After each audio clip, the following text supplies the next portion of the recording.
Assalamualaikum warahmatullahi wabarakatuh. Nageenyi Rabbi guddaa sin biratti haa jiraatu. Warroonni YouTube channel keenya faara wataatan maatiin nu ta'a jenna caa Oromoo TV Orombek Entertainment YouTube channel jedhama subscribe gochuun akkasumas mallattoo qubasan like godha akkasumas immoo subscribe gochuu warri duraan subscribe gotan irra deebitanii godhinaati commenti jalatti jechuudha dhugaan ni mooti jechuudhaan jalatti nu barreessa isiniin jedha egaan qopheessan Dandi bilisummaa injinar gaaddisaadha ogeessa teeknikaa kenna wajjin turtii gaarii siin jedha egaa haasawa Dr. Tanakatti akka bohartan abdii qaba nulleen boharreeti jirra gama marii waa'ee General Ustaz Kamal Heboodha irraa egaa dhugaan guyyaan ifaa deemti siin jenna tokkummaan humna waraana kenna hin diignu siin jedha dhugaan ammallee jechuudha imaamtonni aalimtonni hedduun jechuudha gamtaanaan ijaaranii wal ijaaraniitiin iccitii kana baasuudhaaf deemanii akkasumas immoo obboleewwan sadeen Kamal Heboodha filima irratti dalaguu fi biltsiginnaa fi gareen harroota jechuudha obboleewwan sadeen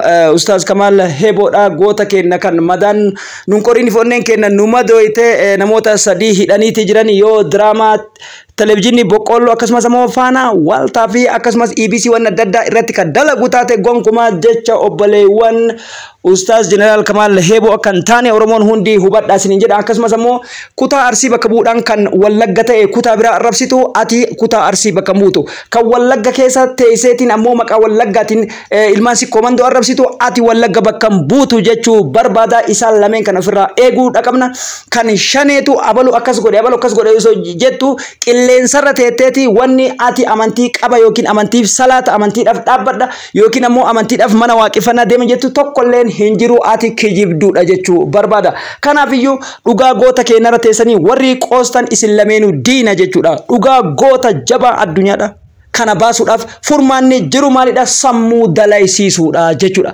maqaa waraana kaleessa gargaarte tokkofa namoonni haqa rabbii dubbanna abbaan jaalatte na jaaladhu abbaan jibbite na jibbisii galee goota keenya ka warqiidhaan malu dhugaan isaa tooftaa sammuutiin dandeettiin bilchinaan obsaan baati malee dhaqxee Wallagga arrabsuudhaan akkasumas immoo maqaa Wallaggaa fakkaattee hattuu fi kolkoleen jechuudha dhufteetiin Oromoo gartee nama kenna nurraa wareegame eeqee keetirraa nama wareegame tokko jechuudha sigalee gadda isaa dhugaa isaa dhuftee waliin bahuu qabda malee gara gandummaatti sanyiina dhiiga madaa deebisuudhaan ga'umsa sin qabdu dhaabbii sin qabdu atis kolkoleedha sin jechuu barbaada kanaaf kan Arsii bakka buutee Wallagga akkasii Wallagga kana jettu Wallagga maqaan jedhamu hin jiru Oromootu jira malee kanaafuu kan bishaan itti dhugi jedha nageenyi rabbii guddaan isin biratti haa jiraatu dhugaan ni mootii ilmaan ayyaa qaqqaali ustaaza kennaaf namni an Oromoodha itti dhugaman sammuun si dalaydu fi shahadaa yookiin akka amantii kee kiristaana taate waaqeffataa taate pheenxee taate si eeggataa jirtutti wanni ati gootu maalidha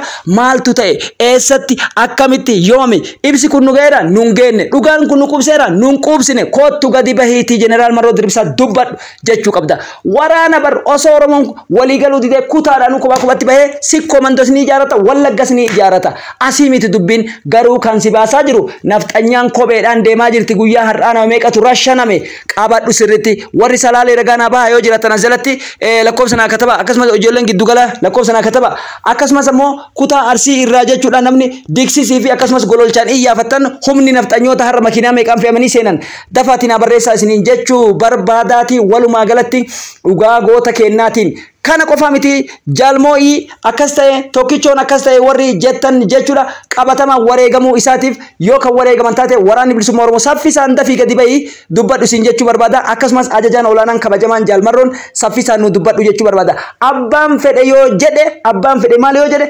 deebitee kutaa gandatti deebuun duraanuu ati waraana bilisummaa Oromoo gargaaruu yookiin immoo qabsoo Oromoo gargaaruudhaaf osoo hin ta'in ati gardhabaadha jechuu barbaada goota gootummaa isaatiin nu garaan dhukkube ana ilaallata foon kiyya Oromoo keessallee natti aana waan taateef saffisaan gadi baafna jechuudha dubbiin sabaa'iif jechuudha har'as sabaa'iif of deebiteet ifilaaluu qabda eenyullee hin caaltu jechuudha wareegama kennuu keetiif kabaja qabda garuu deebitee akka harree jechuun sigalame daabboo quuftanii jechuun oromoodhaan kanan jedhu maaliin Shimallis Abdiisaatiin gargar jirta kana of sirreessi hoggana akkana kana sinurraa buusa saffisaan jechuu barbaanna ega sirreeffatu qabsoo gitaatiin sirreeffadhu ummata kee hoggani ummanni keessa cinaa jira jechuu barbaada garaagarummaa yaadaa dhiphifnee tokkummaa keenyaan waraanni keenya shanii osoo hin tahin waraanni keenya waraana bilisummaa Oromooti OPDO wajjin teetteetiin nafxanyaa qe'ee keessa si ajjeesaa jirtu warri deebiteetiin kana gootu ati gantuudha kan Wallagga arrabsitu gantuudha kan Arsii arrabsitu gantuudha kana bishaan itti dhugi abbaan barbaadde na jibbi suuraa koo garagalchisiin jechuu barbaada qabsoon bilisummaa Oromoodhaan wal dhageeffatuun tokko ta'uudhaan kana waan taateef rabbi tokko nu haa taasisu diinota keenya rabbi haqaanesu jechuu barbaanna dhugaan nadii gammadaas as keessa bahuu qabdi dhugaan mul'isaa dirreessa as keessa bahuu qabdi arsoomni qorsooma yoo jenne ilmaan maccaas na biratti ulfinaaf mataa koo gubbaa jiru ilmaan sikkoo mandoo afran qalloo na biratti mataa gubbaa jiru ilmaan itu humbanaatii fi maccaatu lama na gubbatti mataa koo gubbaa jiru dhumatte waboon har'as keessa kiyya siin jechuu barbaada dhugaa Jaal Kamaal Hebboodha saffisaan baasa warri jettan dhugaan gadi ba'aa jira garuu dokumentari nafxanyaan hojjetteetiin abalu jettu tokko ka fudhattu yoo taate nafxanyaatti dafii galmaayitti maqaa kee ergadhuuti gali kanaan alatti ammoo dhugaa goota kenna dhugaa jaalmoo'ii dhugaa jaal tokkichoo saffisaan nu deebisa san ta'uu baatu tokkoffaa namni duula guddaa isinitti banuu taa'u ana kan isin gargaaraa jiru isin jechuu barbaada waraanni bilisummaa Oromoolee gurratti si calawu kanan jedha daawwattoota keenya marii addaa jechuudha gooneeti jira marii addaa obsa Abdiisaa akkasumas ammoo firoomsa yoo diqqaate namoonni 9 ol gara kumatti siiqan irratti hirmaatan irratti jechuudha Ustaaz Dr. Kamaalis akkasumas ammoo namoonni hedduun firoomsa dabalateetiin kana qofa osoo hin ta'in namoonni hedduun irratti hirmaatanii jiranii makkii oroo dabalateetiin mee maal jedhan isaan dhageeffannaa obsa dhugaa saba kana baasuudhaaf yaalii tattafachaa jirtu akkuma Naasir Hamza jedhe galanni kee bilisummaa ta'u jaala keenya si jaalanna warri nu dhageeffatan hundi keessan subscribe share godhaa dhaamsa kana nu gayaani takka gumaa goota keenyaa wacuudhaan hin baafannu gumaa goota keenyaa gamnummaan baafanna kabaja qe'ee keenyaaf kabaja arsooma arsiin naman arrabsitu sikkoo mandoo naman arrabsitu takka achumatti bacancartuun sii galee Jawaar gufuu Oromoo teette gufuun Oromoo si siin jechuu barbaada jala mureessitti ma ati waraana bilisummaa Oromoos bakka buutu naggaadee hattuudha jechuu barbaada jaalmarroon nama Jawaar gufuudha jedhe san saffisaan baasi nurra mooraa keessa dafiitii nurraa baasi yoo nurraa baasuu baattan ammoo deebii walii kenninaa jechuudha ajajaa kenna ati hoggana kenna si jaalanna si kabanya waraana kenna yoomillee itti wareegamna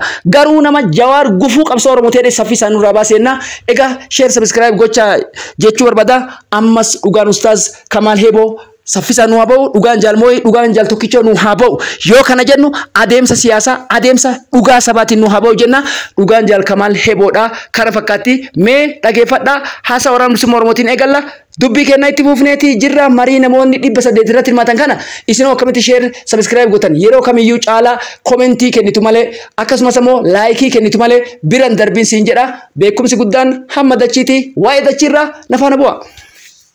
An ummata keenya waan nagaha jedhee namni bubbisaa deemu kana bubbee bubbifamu kana hin laalina waraana kana cina dhaabbadhaa jabeessaa bilisummaa keessanii walabummaa keessan gonfadhaa nuti akka waraana bilisummaa Oromoo wanni isinirraa barbaadnu hin jiru jechuu ummata kanarra wanni an akka dhuunfaatti ummata kanarraa barbaadu hin jiru wanni an ummata kanarraa barbaadu tokko naa godhaa jedhee waan akkasii naa kennaa jedhee akka nama dhuunfaatti isarraa gaafadhu hin jiru ammeenya isa deemu hubatee waraana kana cinaa dhaabbatee bilisummaa Oromoof walabummaa Oromiyaa sana argachuu qaba argachuutu isaaf furmaata jechuudha. Nu ammoo lubbuu keenya qaalii kennineefi lolu jirra. Wanni nurraa barbaadan lubbuu keenya kenninee jirra. Wanna biraa an kennuuf hin jiru akka kiyyatti. Lubbuu kenneefii jira uummata Oromooti kan. Wanna biraa narraa barbaadamu hin jiru beekta. Lubbuu kiyya kenneefii jira gaafa lubbuu tiyya an kennee si bilisoomsa abbaa feete filattee si bulchuu danda'a.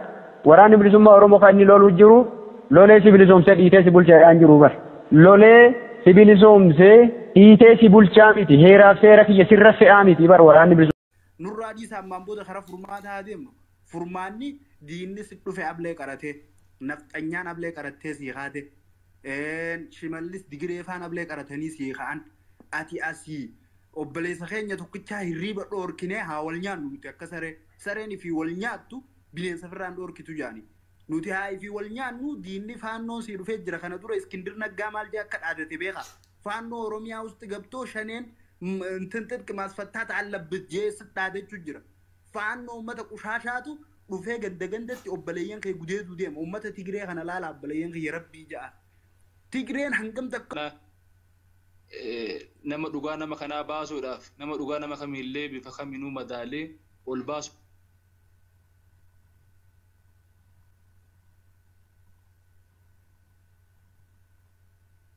aftattaafatu malee waan Oromoo fayyisu yaalaa jiruu fi hojjetaa jirudha malee arra garuu beekuu dhabuu isaaniitiin ifuma arrabsaa jira.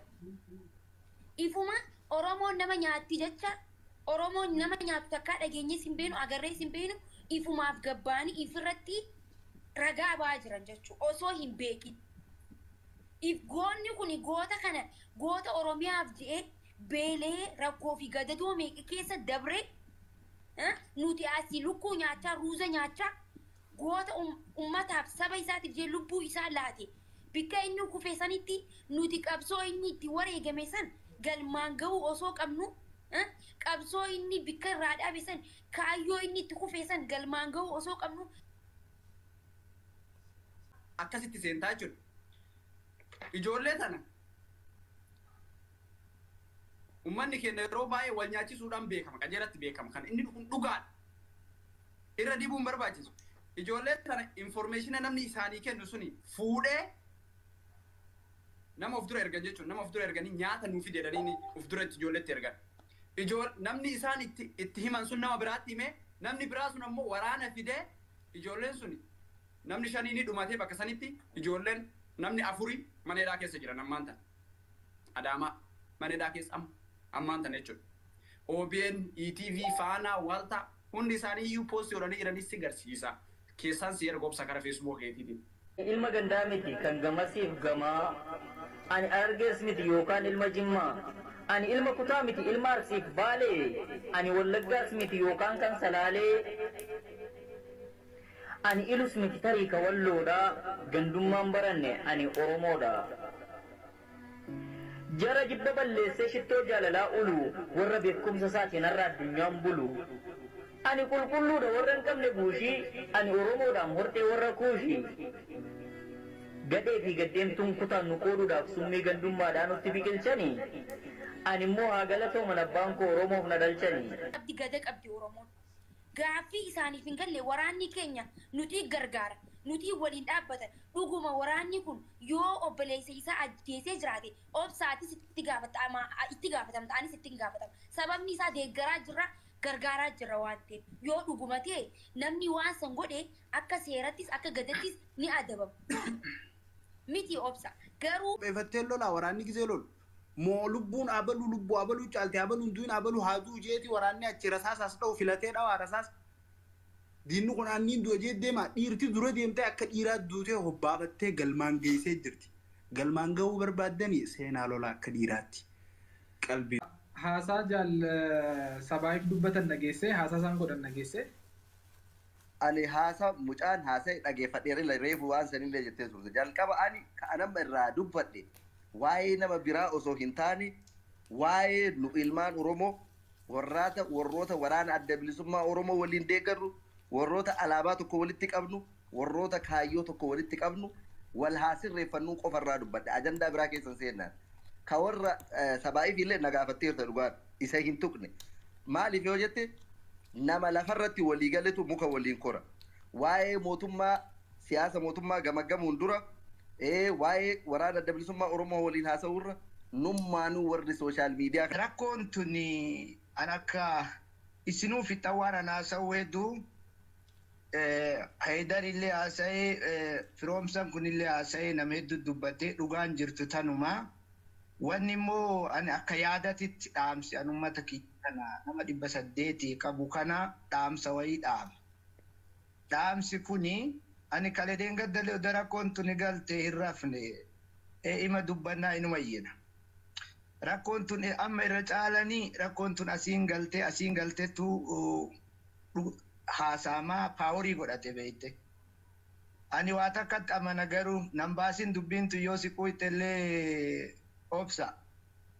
Jaalattanis jibbitanis Kamaad Ustaaz Kamaad paartiin mootummaa na ajjeesu bosonaa haa du'u faanoon hin ajjeefne ilma Oromoo harkatti aarsaa ta'e. Abdi gada qabdi Oromoon. Gaaffii isaaniif hin galle waraanni keenya nuti gargaara. Nuti waliin dhaabbatan dhuguma waraanni kun yoo obboleessa isaa ajjeesee jiraate obsaatis itti gaafatama ta'anis itti gaafatama. Sababni isaa deeggaraa jirra gargaaraa jirra waan ta'eef yoo dhuguma ta'e namni waan san godhe akka seerattis akka gadattis ni adabama. Miti obsa garuu maaliif dilli kun barbaachise? Maaliif ajandaa hundi kan dhufu kana arra guddaadha jee yaadu kanin arra dubbii sana qabbaneessa. Nu obsaa jee dubbii bareeda haasa'u jee yaadu hundi gabbeeti waa arrabsaa lola. Hundi gaaza gannaqa hundi nu ibidda qabsiisa. Ibidda dhaamsu odoo danda'u. Ifii gizee wal sakaalummoo diina meeqa qabna diinni nu ciraa jiraan mallee. Gootni kuni lubbuu isaanii saba isaaniitiif laatan. Jaalatanii jibbitanii saba isaaniitiif sagalaa jeessanii wareegaman. Akka keessanitti miti sodaataniiti miti. Akka nama goota maqaan qabne goota waa akkanumatti usee du'ee gootan jechuudha. Goota akkanumatti usee girri jettanii warri takkaa sagal nuti yoo dubbannellee nuti yoo ajannellee nurraa bareeda garuu. Isin garuu takkaa warri ummataaf sagalee ta'een beeku. Warri isinuu takkaa isin arkeen beeku. Warri alaabaa keessan hiika alaabaa keessanii hin beekne arra gabbaatanii waa'ee gootaa dubbatte jechuudha. Warri barreeffama maqaa keessan sirri barreessuun beekne maqaa gootaa balleessa gabbee. Kun sirrii miti. Obsa na gaddisiisa akkanatti gizeen Oromoo argu jechuudha. Hundinuu nurratti harka laataa jira. Gabbee bu'aa jira. Oo ibsa maaliitu ba'a? Ibsa maaliitu ba'a qoy? Okay, waboon akka isin jettan kan akka Facebook irraa dhiichistan kana ta'uu qabdi. Waboon diigamuu qabdi. Waboon maal ta'uu qabdi? Arras boorus waboon ni gargaara. Waboon sabaaf dhaabbatti. Dhugaan jirtu ni yoo dhugaa jirtu barbaadan karaa seeraatiin gaafachuun nama guddaa meeqa jira hayyuu meeqa qabdi Oromoon manguddoo meeqa qabdi Oromoon. Kanaafuu kan jechaa jiru maalidha? Maalii fi gadda kan mucaa kana afaan nu wajjin hin gaddine qeeqaan as nu baatanidha malee namni kun dhugaadha wareegamuus danda'a ajjeefamuus danda'a dhugaa hunda ammoo Rabbi bira jirti ammoo Rabbillee dhugaa san numa baasa ammallee bahaa jira hundaafuu kan jedhu yoo jiraate tasgabbiidhaan wal dhageeffannee hayyuu keenya gameeyyii keenya dhageeffannee deemuutu nurra jiraata. Kanaan dura Giincii fi Shaashamannee dhaqnaa maaliif dhufte jedhanii iddoo lamaanittuu na to'ataniiru. Iddoo lamaanittuu hidhaadhaa bahee jechuudha. Saniif Shaashamanneedhaan namootaan beeku sheekota hoggaan dubbisu abbootii qabeenyaa faayinaansiidhaan sappoortii godhan hoggaan dubbisu parsantii 80 ol wareegamadha. Parsantii hafte immoo mirkaneeffanneetu itti guunnaa jedhaniitu guyyaa sanas akkasuma jechaa turanii har'alleen sagaleen kun kan jaal sabaa'eef immoo sabaa'eef miti jennaan kan sabaa'eef jedhanii naa mirkaneessan. Saniif jechuu qofa osoo hin taane eenyummaa nama sanaa kaleessaa beekuun laaluun madaaluun gaariidha jedhee yaada. Sababni illee kireeditii walii kennaa yoo deeman qabsoon Oromootuun galma geetti jedhee waan amanuuf. Namni martuu akkanatti irratti dallanee haasahu ilaalcha dhuunfaa kiyyaati. Ani yeroo baay'ee dursee himadha miidiyaa kamirratti yoo waa dubbadhu jechaadha. Ilaalcha dhuunfaa kiyyaati waan ta'eef.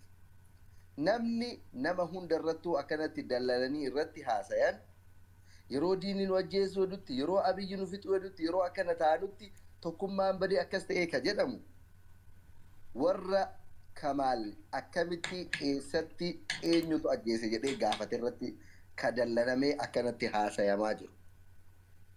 Osoo kaleessa namni kun ajjeefamuu baate osoo akkaataan namni kun itti du'e hawaasaaf himamee jiraate ummanni har'a gadi bahee kabajaadhaan gaafate kun wanti manaa gadi isa baasu hin jiru tokko. Lammaffaa nu hunduu wal jaalanna wal kabajjina. Obsaas ta'e eenyuun illee ta'e garuu dhugaa hawaasa keenyaa dabsaa shira hawaasa irratti fe'amaa jiru baadhataa karaa sobaatiin waliin deemuu hin dandeenyu. Namni dhugaa nama kanaa gaafatee ijoollee Oromoo keessaallee warra Arsii Sikkoo Mandooti. Gaafatuun jaraa eenyuun illee dallansiisuun qabu eenyuun illee guggubuu hin qabu. Wanti nama gubaallee wanti nama dallansiisaallee hin jiru. Sababni illee loon bade abbatu barbaadatu. Egaa ammas walitti deebineetti jirramee waa'ee kanaan jaalsabaa if ajajaan zoonii kibba bahaa konyaa arsii dhalatammaan kutaa sanii jechuudha.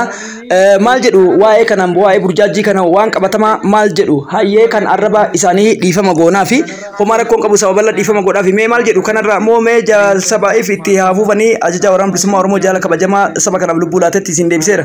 Tujaajaa turtan haalli jiru kana fakkaata gama biraatiin waraana bilisummaa Oromoo bifa kanaan cabsina jedhee warri sirbaa jirtaniif sirbuufati achilla jirtan wallaahi wabillaahi rabbitti isinii kakadhe waraana kana daqiiqaaf sekendiif duuba deebisu sadarkaa inni irra jirurra duuba deebisuu miti maayikiroo sekendiif sochoosuun akka hin danda'amne cimsitanii beekuuf hubachuu qabduu isiniin jedha waraanni kun xiiqeffatee jabaatee bakka inni itti wareegame maaliif akka inni wareegame isinidhama YouTube channel keenya subscribe share like gochuun comment illee nuuf kenna isin jechuun barbaanna ilmaan ay ammas jechuudha dhugaan ilmoo rabbiiti kanaaf waan taateef jecha wantoonni hedduun nama mufachiisan jiran dhugaadha. Ayyee ulfaataa jaalsabaa if qondaala waraana bilisummaa Oromoo osoo hin taane waa'ee sheekaa sanfaa kan zoonii kibba bahaa isin jedhamee hayyee jaallan keenya marii keenya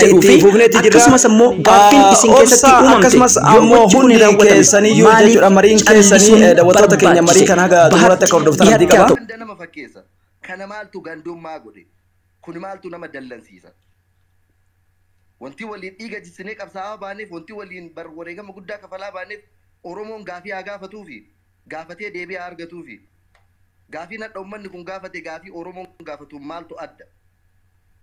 Waan silaa Oromoon kutaa kudha tokko waliin dhaabatee gaafatuu qabu uummanni kun gaafatee jennaan xiqqeeffamuun qabu arrabsamuun qabu. Diktaatara jedha barnuti ilmaan Oromoo warri waliin qabsoofna jennu warri kaayyoo tokko qabnu walirra diktaatara ta'aa jirra. Maa gaafatta waliin jedhaa jirra bar. Abaawoon akkamitti gaafii gaafatama jedhaa jirra. Woboo akkamitti gaafii gaafattan jedhaa jirra. Kanaaf jalqaba nu'uu wal sirreeffatuu qabna waliin deemna taanaan abbaa fedhe waan ta'in dhugaa walitti himnee karaa dhugaatiin wal jala deemna malee ufii kennaa mootummaa abbaa irreetiin waliin mormaa nullee abbaa irree walitti ta'a karaa dheeraa waliin adeemuu hin dandeenyu. Jalqaba namni kenna ilaalcha maaliif gaafii gaafata jedhu haa dhaabnu. Gaafiin gaafatame sirriidha. Gaafii haqaati haqatu gaafatame. Dandeettan qarqaaraa dadhab waraana adda bilisummaa Oromoollee uummata keenya dhalataa naannoo saniillee qarqaaraa turre kana keessa deemuun barbaada. Tasumaa gaddummaa haga xurii qeensaa wanti jedhamu na keessa hin jiru. Garuu dhugama rabbi ummata kabajaadhaan gaafii gaafate. Ummata naamusaan gaafii gaafate. Osoo abbaan argasi sooshaal miidiyaa irratti dhufee xurii itti laaqatu yoo argite bira tan. Ani ummanni arsii ka xiqqeeffamee abbaan barbaadasi xurii irra laaqatu osoo argee bira tare taanaan dhugaa Oromoof faayidaa hin qabu. Sababni illee ummata keessa dhaladheef kabajaa osoo hin qabaanne Oromoo jaaladhe yoo jedhe kijiba obsaa. Osoo ganda kiyyan jaalanne osoo goota saba kiyya naannoo ani itti dhaladhe keessaa bahee hin jaalanne Laggasaa Wobii jaaladha, Jaarmarroo jaaladha, Abiyyi Ahmad jaaladha, Ebaluun jaaladha osoo jedhe kijiba kun fakkii isaan Oromoo keessatti faayidaa hin qabu. Nama goota Arsii keessaa bahee jaalatetu nama goota Wallaggaallee jaalata kabaja. Wallagga keessa dhalatee nama Jaarmarroo jaalatetu Kamaaliin illee jaalata. Nama goota ofiitiif hawaasa keessaa dhalatte abbaan arge sooshaal miidiyaa irra dhufee gandummaa maali jedhaa xurii itti laaqataa kana ilaalaa cadhisaa ka'aatiin an Oromoo jaaladha jedhan kijiba. Oromoon jaalanna in kabajjina. Garuu wanti ololli ummata kanarratti deemaa jiru taargaan hawaasa kanaa kennamaa jiru jalqaba bakka jirutti dhaabatuu qaba. Arsii fi Wallaggatti jecha shanee fi maal jedhutti homa fiiganiif naan galu. Dhugaa rabbii naan galu. Dhugaa dirree jirtu dhiisanii. Soosaniifu an baay'ee irra caalatti waan kana kaamma gandummaa oofaa jiran kanallee hin dinqisiifanne. Maybe Haydar atis obsa waan dinqisiifatu natti hin fakkaatu. Ijoolleen waan kana hafarsaa jiran warruma waa tokkollee irraa quba hin qabne warruma sooshaal miidiyaa kanallee sirriitti hin fayyadamne warra poolitikaan Oromoo maal keessa akka jirullee hin beeyne. Osoo hoggantoonni Oromoo namni gurguddaan namni waa silaa liidara jennee nuti jala deemu yoo waan akkasii kaase na dinqa. Digalee dhugaan ammoo na dubbadhaa jetti waan ta'eef yoo dhugaa dhiiga kamaal baasuu barbaadde ila diinni Oromoo guddaan biltsiginnaadha ka diina ka qawwee qabu ka meeshaa waraanaa gahaa hidhatee meeshaa waraanaa guutuu meeshaa gurguddaa hidhatee Oromiyaa guutuu keessatti waraana gadhiise Abiy Ahmad ila kunoo isarratti duuli diinni keenya guddaan isa diinni keenya guddaan nyaqaasi kaansariin guddaan bilisiginnaadha ila kunoo dhugaan jirtu kana namni martuu waan namoota natti dubbatan sanan bilbilee gaafadhe dhugaadha wareegamaniiru wareegama isaanii kan ammoo guutummaa guututti gootummaadhaan jajachuu qabna malee gootummaadhaan yaadachuu qabna malee shiraan ajjeefame jennee gootummaa isaanii dhoksuu hin qabnu yaada jedhu naa kaasa anilleen sanii qooddadha immoo ganda akkasiitti dhaaba akkasiitti ani dhugaa rabbiitiin abbaa fedhe dargaggoon akka fedhe haa balleessu waboo keessa namoonni jira namoonni miliqanii seenan namoonni sammuun isaanii moraalitii isaanii jabaa hin taane haa seenanii gocha badaa haa raawwatanii jechuun haatanii nama inni dhanne haa ajjeesanii hin jedhu garuu tarii dogoggoranii yoo godhaniyyuu ani miseensota waboo tokko tokko jechuurraa kan hafe maqaadhuma ittiin ormisa waamuu hin fedhu bakkaan akka fedhe maan taane faannoo jennee faannoodhaan tu waamnu moo abiniin tu jennu moo TPLF TDFdhaan TDF TPLF jenneetu waamnu nuti kan Oromoo shanee jenna dargaggeessa Oromoo yaada wal fakkaataa qabatee deemu maaliifin kan nuti girrisa jennuun maal jechuudha Abbannee of ilaaluu danda'uu qabna. Akkamitti dubbanna wanti nuti dubbannu tokkummaa Oromootiif sana booddee namni akka girrisa isaanii jenneen siqiqeetu tabarraa deebi'a jechuudha. Kan eenyutu tarmii kana jalqabe eenyutu qeerroo dargaggoo Oromootiif itti fayyadame jettanii yaaduu danda'uu qabna. Nama sin jaallattanii nama sin kabajanii nama dhugaa Oromoo dubbatudha nama Oromoof dhaabbatudha jettanii yaaduu danda'uu qabdu. Calliftanii waan namni jedheef qofa jecha tokko fayyadamuu hin qabdan. Kan yoo barbaaddan kan mataa keessanii kalaquu dandeessu. Jiruun immoo abaluun dubbisime. Eenyu fa'aa dubbistee gadi baate odeeffannoon ati ofirraa qabdu maalii jedhaatu mari'adhaa galatoomaay firoomsa waan itti hidhaatu yoo qabaatte jabaateetti jabeessi ustaas Kamaal tokko ustaas Kamaal yoo jiraattan naaf ergaame sin argeen ture sin gashuu hin dandeenye deebise ustaas Kamaal galatoom ulfaadhu itti fufi firoomsa. Jalqaba irratti tokkoffaa irratti wareegamuu nama kanaallee hin xiqqeessina warri wareegama isaa kana fuutanii ganda keessatti as deebistanii inni goota gandaa osoo hin ta'in goota Oromooti. Gaafa jalqabaa qawwee fudhatee bosonatti galirraa jalqabee inni goota Oromooti. Fuutanii warri ganda galchitanii gandaa miti. Inni goota gandaa osoo hin ta'in goota Oromooti. Haacaaluu gaafa wareegamu jechuudha. Haacaaluu gaafa ajjeesan. Isa gaafa ajjeesanii Haacaaluu bilisiginnaan ajjeechaa isaa borumtaa ganama jechuudha. Haacaaluu shaneetu ajjeeseet ni yaadatta. Haacaaluu shanee ajjeese. Isa kanallee akkuma san mootummaan ajjeesa achittuu wareegama kaa'oo nama kanaa bakkaan geenna yoo jedhe saba gurmaa'eetu saba wal jala deemeetu saba wal dhagayeetu rakkoo kana furuu danda'a jedhe amana. Yoo iyyansa taate diina alaa ofitti kolfisiisa taate malee yoo aduwwii karaa saaquu taate malee shanee jechuun wallaga jechuu miti. Akka nu hubadhutti namuma jedhame kanatu waraana bilisummaa Oromoo abaa'uma kanaan shanee jedhanii waamaniimi akkuma obsaan jedhe maqama diinni ittiin waamu kennallee ittiin waamu. Achiinuu haa ta'u bitaanuu haa ta'u mirgaanuu haa ta'u isin warri dhageetti fi waa himuu furuu dandeettan kun warri boru biyyi tun harka keessatti kufti jennee amannu kun gara furmaataa akka duuti tun itti gabaabbatu akka waraansi kun itti gabaabbatu akka tokkummaan Oromoo kun hin diigamne irratti hojjadha. Abbaaf ilma harkatti illee ganti tokkollee aarsaa wal godhuu danda'a. Alallee dhufee wanni dabre sun karaa dabreen qabatee tasgabbiin laalamee akki amma jedhamee ibsi abaa'oo irraa kenname kunis dhugallee ta'uu haa baatu amma irra caalaan namaa dhugaa miti nutti fakkeessanii haala lolaatiin dubbate jedhata. Warri dhugaa beeytan sun tasgabbaa dhiiga nama kanaa baasa. Ergaanan jedhu walirratti hin duulinaa gandaa waliin arrabsinaa arrabaa fi iyyansi furmaata nuu hin fidu. Muuxannoo irraan qabnu boo'ichaa fi iyyansi waan nuu fiden qabu. Dhugaa nama tokko baasee hin beeku iyyansaaf boo'ichi porofaayilii uffatuun uf maal godhuun bu'aa takkan fidu. Hayyooma hayyuu jala deemaa caqasaa dubbii qulqulluun ammallee obsaa waan amaanaa sitti dhaamman ummata nama 900 kanarratti nama biyya jiru nama informationii na caalallee firoomsa caalallee arguu danda'u maa achuma bakkuma ummanni shakku kanan taane dhugaan nama kana haa ba'u. Maa harka mootummaa diina jennu kanan taane dhugaan namicha kana namni kun nama salphaa miti. Ani nama kan akka VIP titti ilaala. Nama sammuu nu hidhachiisuu bosona seene malee qawwee harkatti qabatee yuunifoormii waraana uffatee waraana dura seenaa jedheen amanne ani eegumsa godhamaaf VIP da jaalmarroon adda ilaalu waan sheeka ta'ee fi waan si fakkaatuuf hinaan hin jedhina. Namni kun hidhannoo sammuu nu hidhachiisuuf hidhannoo carraan nu geejee taranyaa ta'ee arra saamiinsaa fi ajjecha irra taa'e kana hanga du'atiyyaatti hin balaalessa. Qorannaa Hacaaluu Hundeessaa fixeetiin jira isiniifin itti dhufuu taasanii akkanuma akka abbaa gadaa Karrayyuuti. Akkuma gaariitti isin dhufuu ta'a Oromoo quba qabaadha. Oromoon tun gowwaa gara baleessa. Silaa'u nama awwaaltanii taaziyaa teessan dukkaana kaayyattanii suumaa afaaniif macaafachaa dimaa nyaachaati rabbiin isin abarsiisu. Laal warri jaarraa awwaalee taa'ee nyaatu kun warri qelemoo qilxuu awwaalee taa'ee nyaatu.